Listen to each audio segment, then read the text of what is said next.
বলা যেতে পারে তার এটা একটা ব্যক্তিগত সফরই বলা যাবে, কারণ উনি আসছেন নিজের দেশে বগুড়াতে, তার গ্রামে। সেখান থেকে তিনি যাবেন। আপনারা জানেন যে রংপুরে তিনি জুলাই যে শহীদ আবু সাইদের আপনার কবর জিয়ারত করবেন। সেখান থেকে তিনি দিনাজপুরে যাবেন তার নানির কবর জিয়ারত করতে।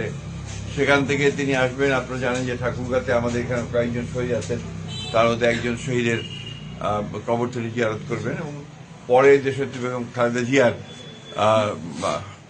ইন্তেকালে তার আত্মার অক্ষয়ার্থে একটি আপনার একটা দোয়া মাহফিল হবে। সেই দোয়া মাহফিলে অংশগ্রহণ করবেন এবং সেখান থেকে তিনি পঞ্চগড় যাবেন। পঞ্চগড় থেকে তিনি আবার দিক দিয়ে ঘুরে যাবেন। এটাকে বলা যেতে পারে তার একটা ব্যক্তিগত শুভেচ্ছা সফর, এবং একই সঙ্গে তার যে দায়িত্ব রয়েছে আপনার এই গণ অভ্যুত্থানের যে সমস্ত শহীদ আমাদের হয়েছেন তাদের প্রতি শ্রদ্ধা জানানোর, সেটাই তিনি জানাবেন।